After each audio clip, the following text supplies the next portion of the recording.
Hello dear students, again Vinay is here to welcome you in the class of Physical Education and Sports Science.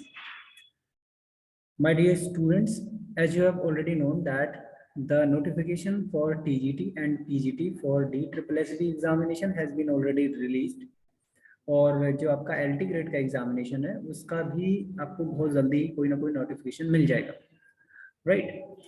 तो ये सही time है कि हम लोग धीमे धीमे अभी शुरू करेंगे और जब तक एग्ज़ाम आएगा आपका धीमे धीमे वहाँ तक अपना पूरा सिलेबस बड़े इत्मीनान से ख़त्म कर लेंगे, ठीक है।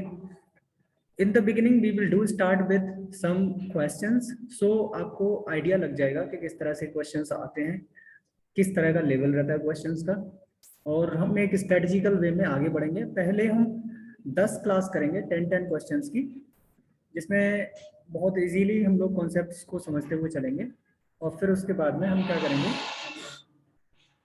इंटीग्रेटेड पार्ट पे आ जाएंगे और जो कॉम्प्लेक्स कंपोनेंट्स हैं उन पे हम लोग डिस्कस करेंगे बाद में, ठीक है।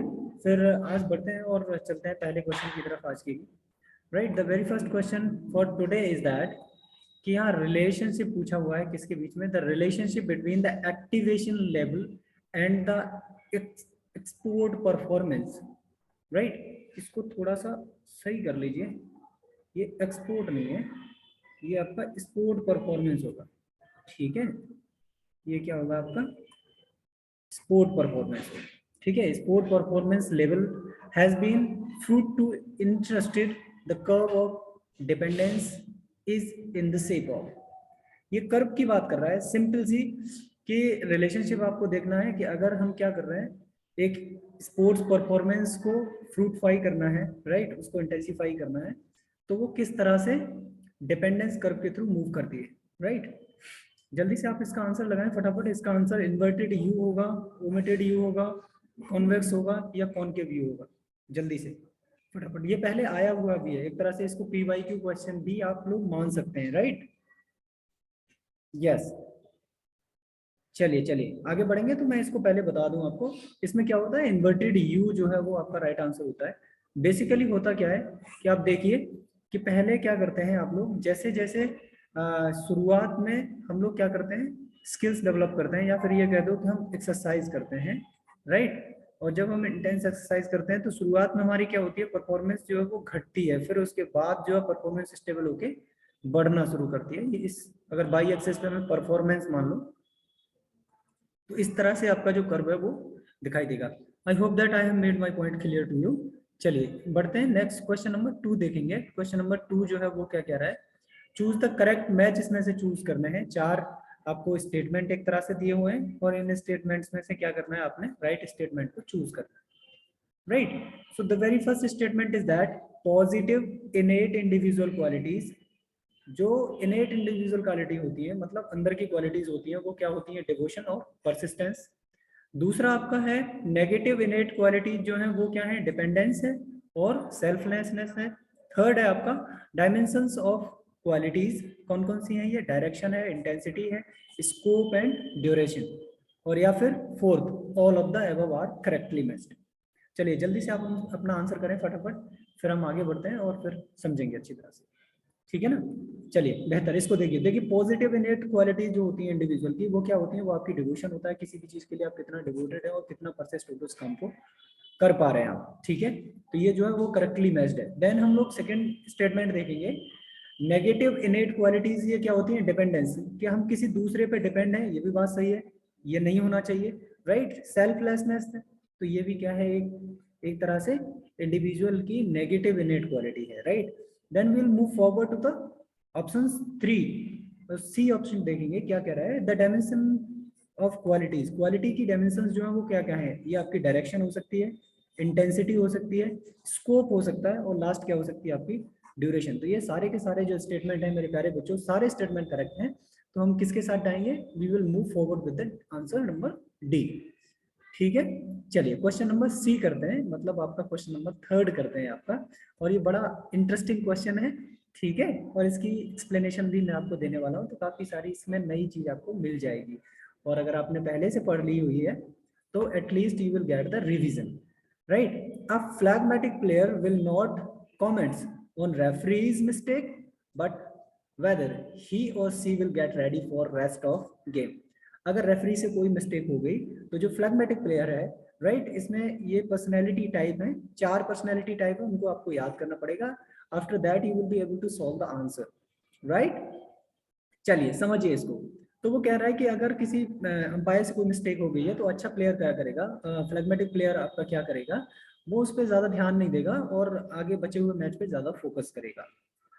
आंसर्स हैं आपके, ही does not get emotional easily, कि जो फ्लैगमेटिक प्लेयर है वो आपका, वो जल्दी ही इमोशनल नहीं होता है, राइट। बी कह रहा है he does not manifest his or her own emotion much on outside, ठीक है, कि वो प्लेयर जो है वो अपने इमोशंस को जाहिर नहीं करता है बहुत जल्दी बाहर। ओनली सेकंड इज करेक्ट, केवल बी आंसर करेक्ट है या फिर डी आंसर करेक्ट है, both A and B are correct statements. चलिए जल्दी से इसका आंसर कीजिए, फ्रॉम बुक करते हैं, राइट। तो इसका क्या है, डी आंसर करेक्ट हो जाएगा कि जो फ्लैगमेटिक प्लेयर होता है, the quality of phlegmatic player is that they are not distracted emotionally very easily, right. They are not willing to manifest their internal emotions in front of the people, right? Instead of that they focus on the forthcoming things। ये बात clear है क्या? वो आगे आने वाली चीजें हैं उन पे ज्यादा फोकस करते हैं, बिकॉज उनको पहले से ये पता है कि जो रेफरी है वो आपका बायस्ड नहीं है, but due to some hindrance, due to some kind of the homeostasis, वो उस स्टेटमेंट को, ये जो आपका डिसीजन है उसको किसी भी तरह से गलत हो गया है, वो जानबूझ के उन्होंने नहीं किया है, ठीक है। चलिए अब इसमें देख लीजिए थोड़ी सी, ये अगर जब टाइप आप देख लेंगे ना तो इनसे बहुत ज्यादा आसानी हो जाएगी हमारे लिए, राइट। चलिए बेहतरीन, बहुत अच्छा, राइट। सो हम क्या है, ये जो 4 पर्सनैलिटी टाइप है, चाहे वो मेलेनोक्लोनिक हो, कैलोरिक हो, सैंग्विन पर्सनैलिटी टाइप है, या फिर आपका फ्लैगमेटिक है, तो इन चारों के चारों जो टाइप्स हैं उनको हम लोग एक बार देख ले रहे हैं। तो इससे related question if you get in the examination easily आप उसको सॉल्व कर पाएंगे, ठीक है।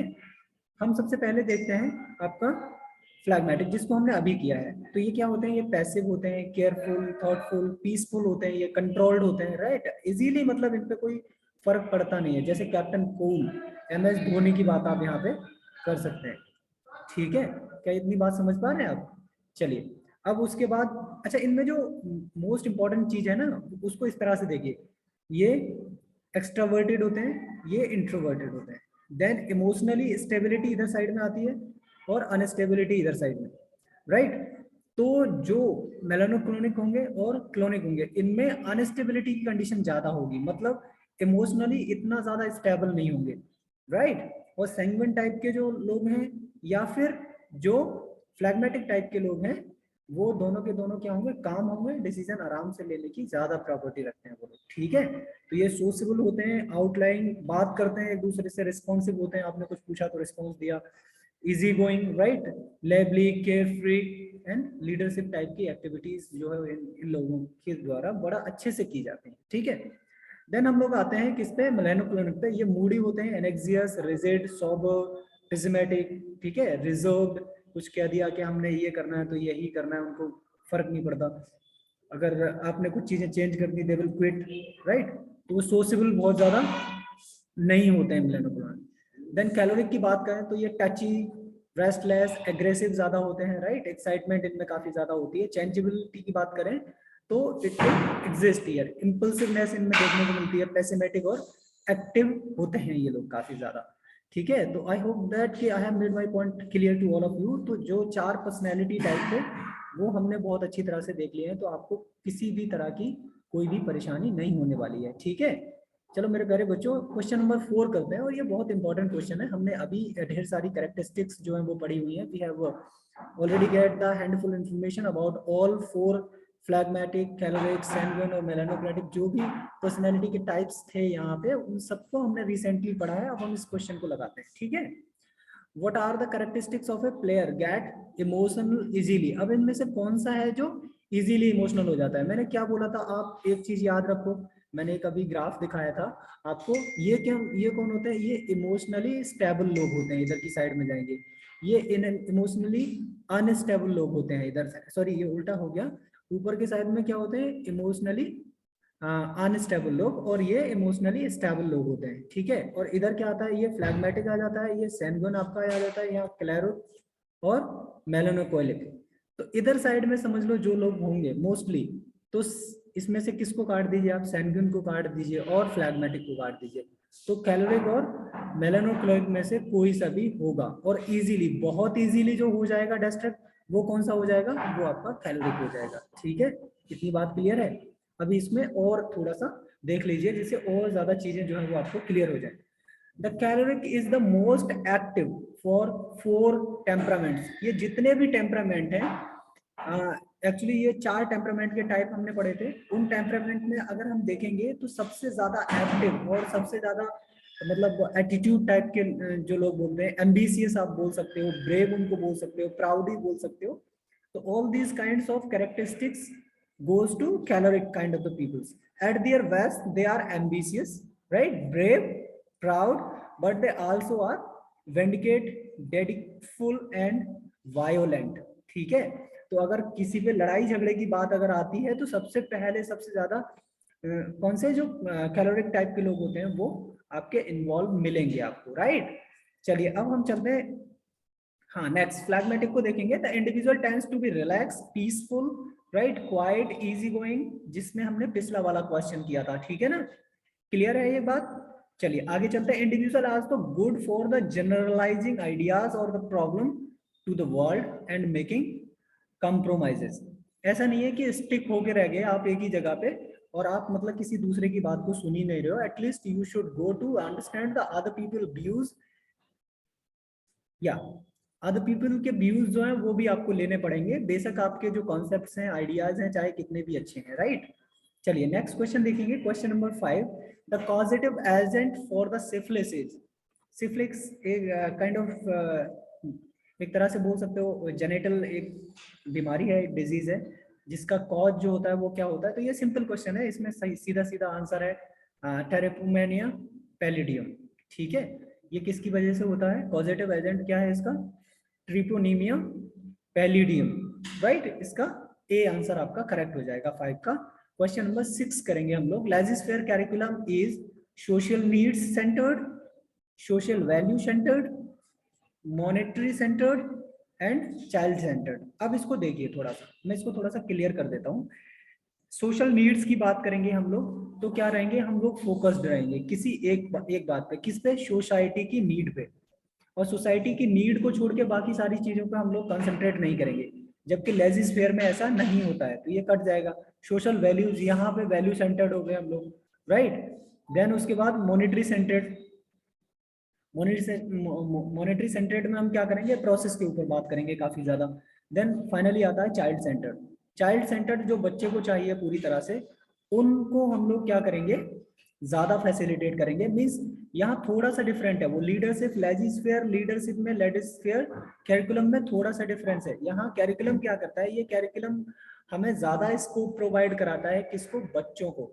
वहां हम क्या कर रहे थे, लेजिस्फेयर में हम बड़े जो अच्छे लोग थे, ज्यादा इंटेलेक्चुअल पीपल्स थे, we were collecting them to solve a particular kind of the problem, we are providing them the full facility, right.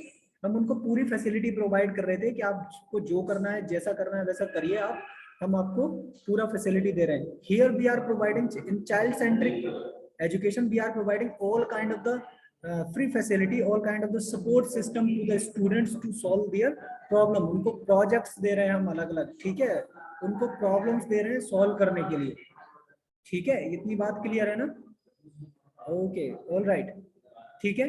अब हम लोग चलेंगे आगे।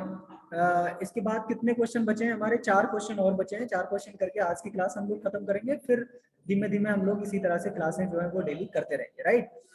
Now we are going to talk about the ponderal index, ठीक है। तो पॉन्ड्रियल index की बात करें तो ये भी क्या करता है, ये एक तरह से सोमेटोटाइपिंग जो बॉडी टाइप है उस पर काम करता है, right. This is the way to classify the body, वो बेटा दूसरा है, ठीक है ना। सेल्डन का क्लासिफिकेशन और है, लेकिन हाँ ये रिलेट करता है सेल्डन के क्लासिफिकेशन को, इस पे हम लोग बात करने वाले हैं अभी, ठीक है ना। इसमें एंडोमॉर्फी की बात करी जाती है, एक्टोमॉर्फी की बात करी जाती है, या फिर मीजोमॉर्फी, या फिर none of the above, right. आपको ये बताना है इसमें से कि जो पॉन्ड्रियल इंडेक्स है वो किससे रिलेटेड है इसमें। We are having here the 4 somato body typing, ये यहाँ पे हैं। और ये कौन से बॉडी टाइपिंग है? ये शेल्डन के बॉडी टाइप हैं। इनमें से आपने पता लगाना है कि कौन सा वाला जो है वो रिलेट करता है किससे? आपका कॉन्ड्रियल इंडेक्स से। क्या ये बात क्लियर है बच्चों आपको? ठीक है ना। हम लोग किसकी बात कर रहे हैं? एक्टोमॉर्फी जो है वो रिलेट करता है किससे? कॉन्ड्रियल इंडेक्स से। अब ये कैसे करता है उसको देख लेते हैं, मैं आपको बता देता हूँ बहुत अच्छी तरह से, तो आपके सारे जो पॉइंट्स हैं वो क्लियर हो जाएंगे। पहले हम फॉर्मूला देख लेते हैं, because many time it happens that in the examiner is asking direct question from the chondral index. So chondral index basically होता क्या है? ये दो तरह से देते हैं हम लोग। इन्फेंट पीपल्स के लिए अलग होते हैं, इन्फेंट जो बच्चे होते हैं हमारे उनके लिए ये अलग होता है, और जो बड़े लोग हैं, एडल्ट पीपल्स हैं, उनके लिए थोड़ा सा जैसे लिटिल बिट डिफरेंट, राइट। चलिए, सो एडल्ट के लिए अगर कॉन्ड्रियल इंडेक्स की आप बात करोगे तो सिंपली क्या है, इसमें weight in KG divided by height का क्यूब, ठीक है, वेट डिवाइडेड बाई हाइट का क्यूब। और अगर इन्फेंट में बात करेंगे तो इसमें क्या होता है, 100 का मल्टीप्लाई हो जाता है न्यूमरेटर में, ठीक है, 100 multiplied by wait in grams, right. पहले हम क्या कर रहे थे, कॉन्ड्रियल इंडेक्स जब हम एडल्ट के लिए ले रहे थे तो उसमें हम किलोग्राम में ले रहे थे, क्योंकि बच्चे का जो वजन होता है वो काफी कम होता है, because the weight is very very less for the children, so that is why we are taking the weight in the form of grams, right. तो ये क्या हो जाता है, ये 100 multiplied by the weight in gram divided by height का cube. इतनी बात क्लियर है। चलिए अब इसकी बाकी चीजों को आप देख लीजिए। कभी एक्चुअली होता क्या है, अभी के एग्जाम में बहुत सारे क्वेश्चंस का नाम बदल के आपसे पूछ लेते हैं, right, and you got in confusion. ऐसा आपने नहीं करना है। तो जो कॉन्ड्रियल इंडेक्स है वो कॉपुलेंस इंडेक्स भी इसको बोलते हैं। क्या बोलते हैं? कॉपुलेंट इंडेक्स, कॉपुलेंट, CORPULENC, कॉपुलेंस इंडेक्स भी इसको बोलते हैं। और क्या बोलते हैं इसको? कॉन्ड्रियल इंडेक्स के नाम से भी जानते हैं। It is the measure of leanness. अब आपको पता चल गई ये क्या करता है, बॉडी की जो लीननेस है, कितनी पतली है आपकी बॉडी, लीन बॉडी मास कितना है आपकी बॉडी में, it deals that one, right. The person calculated as the relationship between the mass and the height. Mass और हाइट में रिलेशनशिप हमें क्रिएट करना होता है। क्या होता था formula? W in kg divided by height का क्यूब, राइट। और हाइट किस में होती है आपकी? मीटर में। लेकिन यही बच्चे के लिए बात करेंगे तो वेट आपका ग्राम में हो जाएगा और हाइट किस में हो जाएगी आपकी? सेंटीमीटर में, ठीक है। It was the first propose, कब दिया था ये? 1921 में दिया था। और ये एक स्विस फिजिशियंस थे, क्या नाम था इनका? फिट्ज रॉयर, इसलिए इनको रॉर इंडेक्स भी बोलते हैं, ROHRER, रॉर्स इंडेक्स, राइट। चलिए नेक्स्ट क्वेश्चन देखेंगे, क्वेश्चन नंबर 8। अभी 2 more questions are remaining, right, जल्दी से हम उसको खत्म करते हैं। Lung cancer is caused due to physical agent, chemical agent, mechanical agent and biological agent. तो अब ये तो सिंपल क्वेश्चन है, राइट। ये केमिकल एजेंट्स की वजह से होता है, जो हमारी केमिकल रिएक्शंस हैं कई ज्यादा इस तरह से जो सेल्स हैं उनका एक्सक्रीशन ठीक से नहीं हो पाता डेड सेल का, तो वहाँ पे एक्यूमुलेट कर जाती है, और कुछ केमिकल रिएक्शंस के थ्रू क्या होता है वहाँ पे जो मसल मास होता है वो बढ़ने लगता है, राइट, और वो एक तरह से शकल ले लेता है आपकी कैंसर की। सो राइट, इसमें क्या हो जाएगा, केमिकल एजेंट जो आपका राइट आंसर हो जाएगा, बी आंसर करेक्ट हो जाएगा, ठीक है। नेक्स्ट क्वेश्चन करेंगे, which of the following disease do not occur due to the lack of vitamin supply in human body. इनमें से कौन सी डिजीज है जो विटामिन की अगर सप्लाई नहीं की जाएगी तो वो आपको हो जाएगी, राइट। जल्दी से आप इसका आंसर करें। नाइट ब्लाइंडनेस आपको हो सकती है, रिकेटस आपको हो सकती है, स्कर्वी, या नन ऑफ द अबव, ठीक है। Be careful, the examiner is asking you a question, a simple question, कि विटामिन की सप्लाई अगर हम कम कर देंगे तो उसकी वजह से इनमें से कौन सी बीमारी है जो आपको नहीं होगी, राइट। या exactly, D answer will be the correct, because night blindness क्या होती है? विटामिन विटामिन विटामिन ए की वजह से होती है, ठीक है। और विटामिन ए का अगर आपको साइंटिफिक या केमिकल नेम पूछ लेता है तो क्या होता है? रेटिनॉल, ठीक है। और रिकेटस क्या होता है? विटामिन डी की कमी से, और इसको हम लोग बोलते हैं कैल्सीफेरॉल, ठीक है। क्या बोलते हैं इसको? विटामिन डी की कमी से क्या होता है? हमें रिकेटस हो जाता है, और इसको हम लोग बोलते हैं कैल्सीफेरॉल, कैल्सीफेरॉल। अच्छा, इसका एक बात और है, अगर आपको क्रिस्टलाइन विटामिन के बारे में अगर पूछ लेता है, राइट, क्रिस्टलाइन जो भी विटामिन है वो कौन सी है, तो वो आपकी विटामिन डी ही आती है। देन स्कर्वी विटामिन सी जो सिट्रिक टाइप के फूड होते हैं उनमें आपकी मिलती है। ठीक है, चलिए अभी करते हैं आज का लास्ट क्वेश्चन करेंगे हम लोग, तो इसका डी आंसर आपका करेक्ट हो जाएगा। The last question is that necessary basic condition for the good health calculate. ठीक है,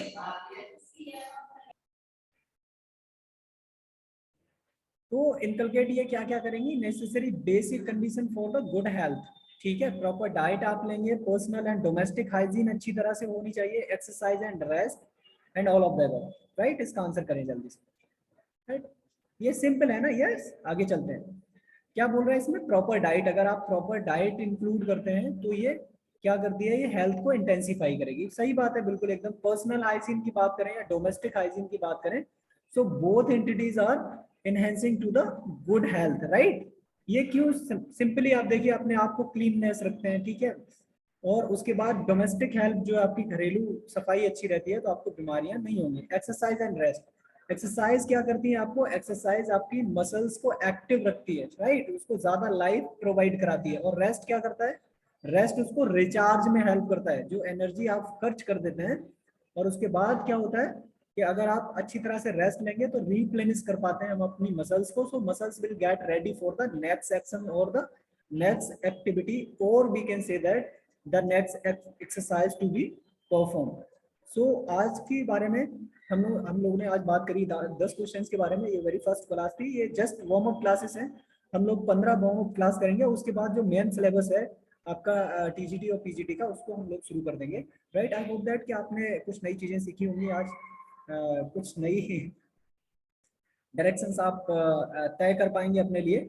और फिर हम लोग क्या करेंगे, धीमे धीमे जैसे ही जो फाइनल सिलेबस जारी हो जाता है फिर उसको एक बार देखेंगे और फिर उठा के हम लोग करना इसको शुरू कर देंगे। PYQ सर, हाँ PYQ हम लोग करेंगे बहुत जल्दी ही। PYQ हो सकता है मैं एस्टेट का जो पेपर है टीजीटी और पीजीटी के, वो दोनों एक बार करा दूंगा तो आपको थोड़ा और आइडिया लग जाएगा। ठीक है, चलिए अब हम लोग आज की क्लास खत्म करते हैं, मिलते हैं अगली क्लास में। तब तक के लिए हंसते रहिए, मुस्कुराते रहिए और करते रहिए पढ़ाई। Have a good luck.